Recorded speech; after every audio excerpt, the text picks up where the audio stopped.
I'd like to begin by pointing out that racial hygienists, the eugenicists in Germany, drew upon the examples of American immigration, sterilization, and miscegenation, or race-mixing laws, to formulate their own policies in these areas. In particular, Hitler and German propagandists, in defense of their own eugenic policies, often cited America's treatments of black citizens by both medical institutions and state legislatures. For example, Germany's foremost racial hygiene journal reported on the refusal of the American Medical Association to admit black physicians. Racial and religious quotas in admissions to American medical schools were often cited. German propagandists accurately noted America's anti-miscegenation laws, which were propagated in 30 of 48 states until the Supreme Court declared them unconstitutional in 1967 in Loving versus Virginia. German propagandists pointed out that their own 1935 Nuremberg laws regarding marriage and sex between Jews and Aryans were lenient compared to the one-drop rule, which held that a person, quotes, with any trace of sub-Saharan ancestry, however small or invisible, could not be considered white in certain American states, end quotes. Other American states retained blood fraction statutes declaring anyone with as little as 1/32 of sub-Saharan blood, 1/32, which means great or grandparent practically, to be equivalent to one drop. The Nuremberg laws considered leniently individuals with only 1/4 Jewish blood or Jewish ancestry to be German and allowed to marry other Germans. In the landmark Brown versus Board of Education decision in 1954, Thurgood Marshall, the lead attorney, wrote the following, quotes, "Distinctions by race are so evil, so arbitrary and insidious that a state bound to defend the equal protections of the laws must not allow them in any public sphere," end quotes. In Martin Luther King's majestic 1963 I Have a Dream speech, he looked forward to the day when his children will be judged, quotes, by the content of their character, not by the color of their skin, end quotes. Nonetheless, in 1994, James Cook, the highly qualified grandson of poor white sharecroppers and laborers, was denied admission to the University of California at San Diego Medical School. His parents were incensed by this and prepared a report after considerable research entitled The Cook Report, which demonstrated that in 1 year's worth of medical school applicants, there were 50 applicants who were better qualified academically than the best affirmative action applicant admitted to UC San Diego Medical School. Yet none of these applicants was admitted to any other medical school in the United States, which all operated on the government affirmative action legislation and statutes. Our second speaker, Ward Connerly, brought the Cook Report to the public's attention in 1994. And tonight, he will give us his views on the challenging relationship between America's citizens and its government. Ward Connerly, author of the autobiography, Creating Equal, My Fight Against Race Preferences, is founder and chairman of the American Civil Rights Institute, a national not-for-profit organization aimed at educating the public about the need to move beyond race and specifically racial and gender preferences. Mr. Connerly has gained national attention and respect as an outspoken advocate of equal opportunity for all Americans, regardless of race, sex, or ethnic background. Appointed to a 12-year term as a regent on the University of California Board of Regents in 1993, Mr. Connerly focused the attention of the nation on the university's race-based system of preferences in its admission policies.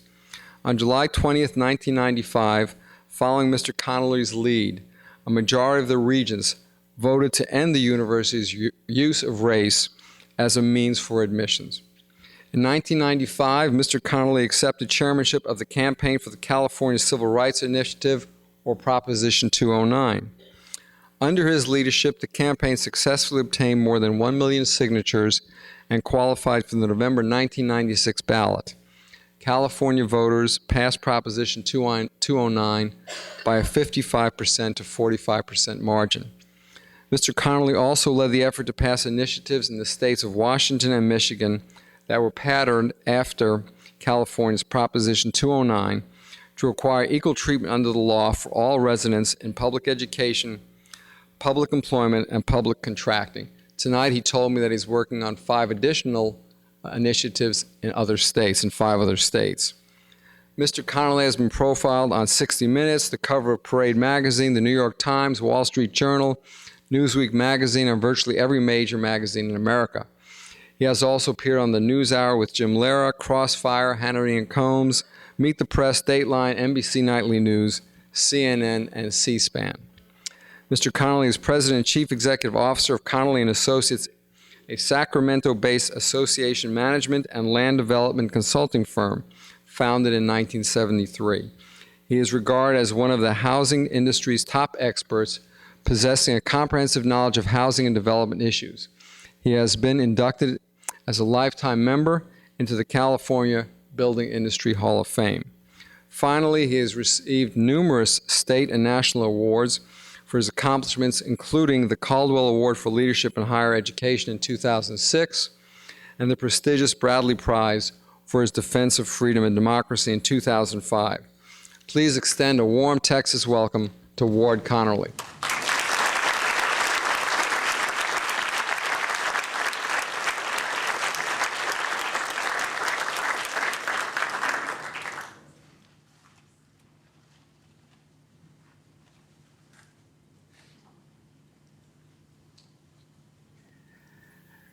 But I want to try to take the issue of medical ethics and to bring it to a more topical subject. Not topical, really. It's something that lives with us forever, it seems, the issue of race, and to try to give you some perspective about that. I recognize that my views are not necessarily the norm for many in this area, this contentious area of race, and I respect those who disagree with my views, and I just ask you to give me a shot at explaining why I believe as I do. I don't know if we'll ever solve the issue of race. I don't know. But I do know that unless we have an honest and open discussion about it, that will never happen. We are a moral people, the American people. Don't always do right, but we are, at the centerpiece of our being, a very moral people. You have to go no further than those words of, we hold these truths to be self-evident, that all men are created equal, that they're endowed by their Creator with certain unalienable rights, and that among these are life, liberty, and the pursuit of happiness. That statement forms more eloquently than anyone could ever state it, that we are a moral people. We derive our relationship with our government from our Creator, capital C. That statement is supposed to define the relationship that we have to our government. It underscores all that Dr. Pellegrino talked about when he talked about the individual. The individual in our country is supposed to be a supreme being. Yes, the government has certain duties and obligations to step in for the common good, but there has to be a compelling reason for the government to step in. 911 was certainly a compelling reason, although I sometimes wonder whether it's really essential for me to take off my belt and my shoes and all of those things. But the fact of the matter is that there was a compelling reason for the government to step in and to try to protect the national interest. I was born in Leesville, Louisiana, in 1939.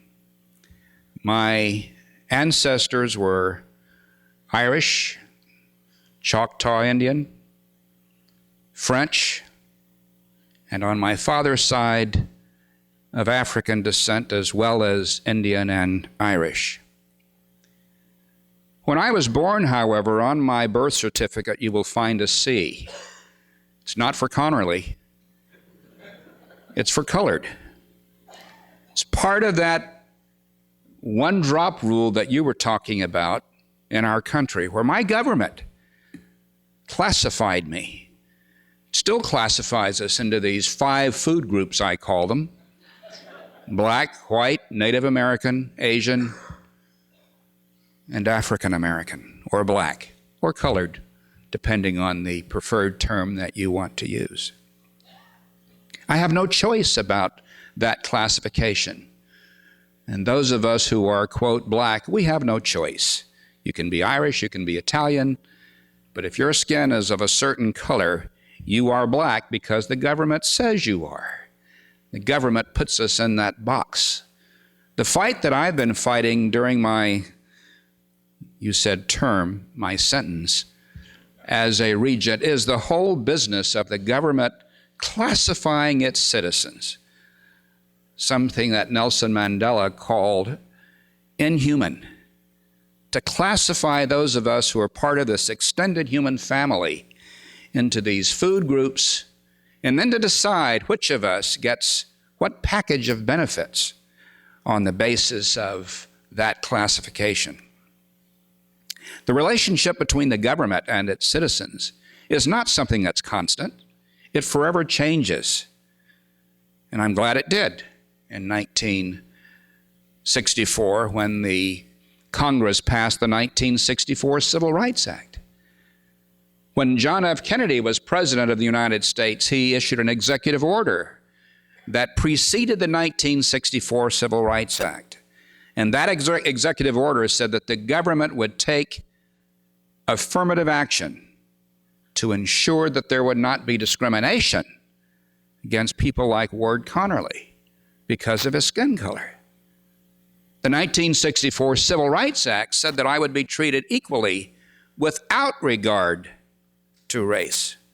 The whole objective of that era and all of the policies that followed were designed to ensure the supremacy of the individual, that the government would not step in and try to pick winners and pick losers on the basis of skin color and how my granddaddy spelled his last name or where he came from or my gender.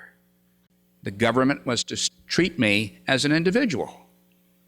In the fullness of time, we have strayed from that responsibility, from that series of laws, to classify people, to classify American citizens into these 5 categories, and then to decide who gets what on the basis of that classification.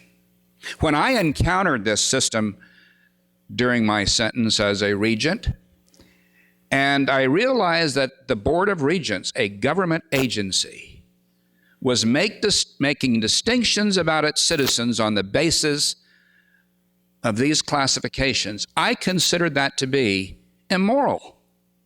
It did not comport with my understanding of the Declaration of Independence. Yes, it was designed to try to level the playing field, to make up for the wrongs of history, to make up for the discrimination that my ancestors endured. But it was still wrong. It was wrong in 1939 when I was born and the government put that C on my birth certificate. That doesn't belong there. All that matters is I'm an American citizen and I'm entitled to that equal package of rights that everybody else in this room is entitled to. That's the duty that my government has, is to make sure that I am accorded, as I transact with the government, that I'm accorded that equal package of rights. Not to treat me any differently, pro or con, but to make sure that I get that equal package of rights that are guaranteed to me and promised in the 1964 Civil Rights Act and signed by President Kennedy, or signed by President Johnson following the death of President Kennedy. Throughout the country today, we have still a system of classification. We're moving away from it to some extent. The government now allows citizens to check as many boxes as they want. And there are now about 64 possible combinations that you can check. But the government is at least making progress. It allows multiple choice.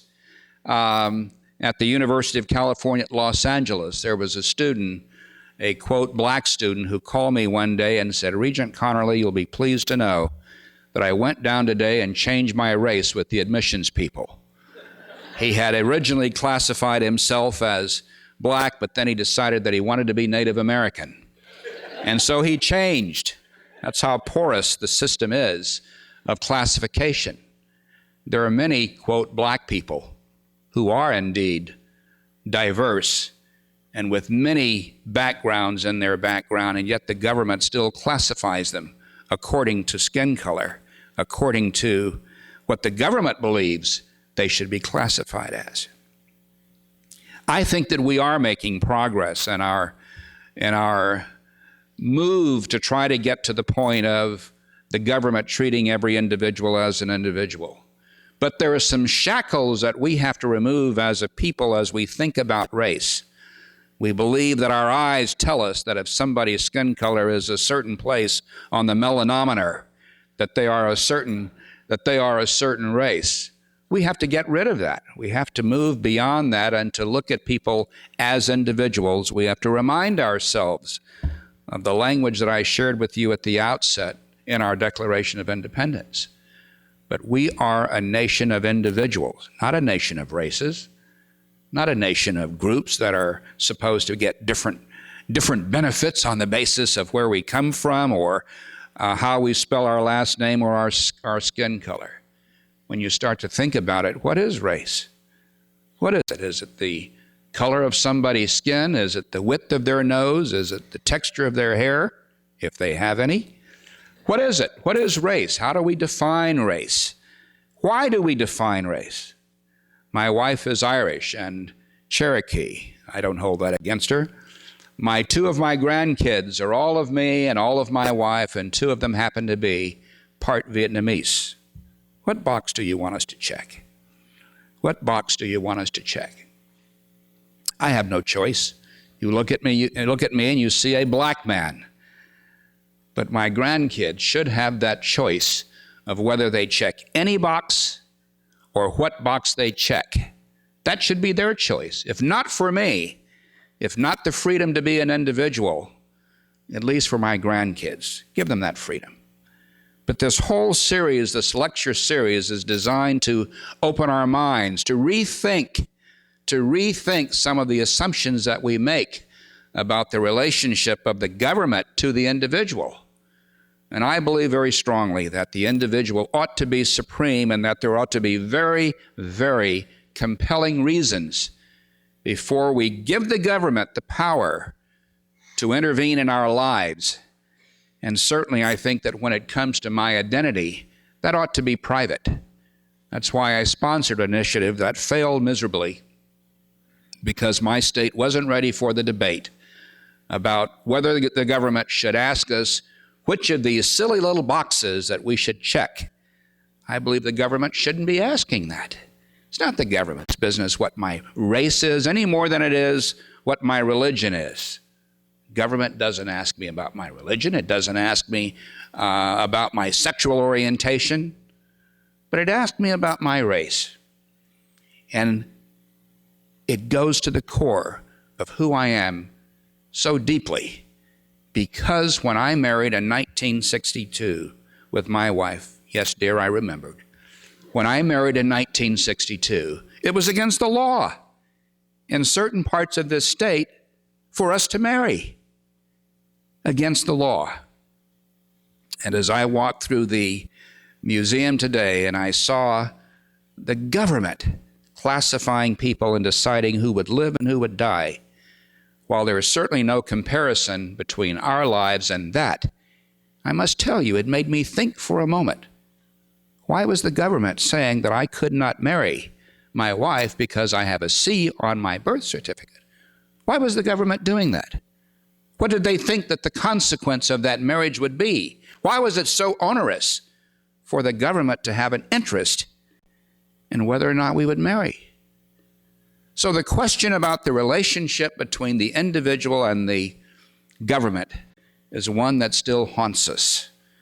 But it's you and I that have the right, the obligation to make sure that in our nation, the individual is always supreme, except in those very, very compelling circumstances where the state, the government, must step in.